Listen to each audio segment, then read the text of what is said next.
গভীর রাতে পরপর 4টি বাড়িতে দুঃসাহসিক চুরির ঘটনায় চাঞ্চল্য ছড়ালো বেলডাঙ্গার সরুলিয়া গেটপাড়া এলাকায়। চুরি গেছে সোনার গয়না সহ নগদ টাকা। রবিবার রাতেই চুরির ঘটনা ঘটে। সোমবার সকালে চুরির বিষয়টি নজরে আসে পরিবারের সদস্যদের। রাত্রি যখন 2টো বাজে তখন ভাবলাম আমার স্ত্রী হয়তো আমাকে ডাকছে, শুনছো শুনছো এভাবে দুবার আওয়াজ দিল। যে আমি বললাম কি হলো বলি উঠে আমি আসছি, দরজা লাগিয়ে দিয়ে চলে গেল। দেখলাম নিচে নেমে গেল আমার ফ্যামিলি ধূপকাঠি লাগাতে। উঠে দেখছি আমার ঘর বন্ধ। অন্যদিকে দেখে আমি চিল্লি, আমার বাড়ির লোক ঘর খুলে দিল। আমি বললাম তোমরা ঘর লাগিয়েছো? তো বলছে না আমরা কেউ লাগাইনি।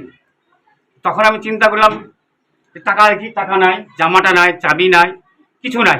সোনা ছিল, একটা গলার চেন ছিল 1.5 ভরি, আর 2টো কানের ছিল, 2টো তোমার আংটি ছিল, আর 70,000 টাকা ছিল। আর তোমার ওই আমি তারপর তোমার ছাতা উঠে এই গেটটা খোলা, এমনি ঠেলে দিয়া। আমি তারপর গেটটা খুলে যে পাশের ছাতা দেখছি ওই তোমার সোনার সব এইগুলো বাক্সগুলো সব পড়ি ওখানে। একই রাতে 4টি বাড়িতে চুরির ঘটনায় আতঙ্কিত স্থানীয়রা। ছাতের ওপরে খোল সবকিছু খুলে রেখে পলা থেকে পলা ভেঙে সোনাটা নিয়ে গেছে। আর দেখেই নেই কারা করেছে সেটাও জানি না।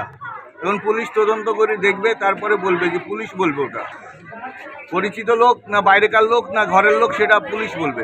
সোমবার সকালে ঘটনাস্থলে যায় বেলডাঙ্গা থানার পুলিশ। কে বা কারা এই চুরির সাথে যুক্ত তা খতিয়ে দেখছে পুলিশ।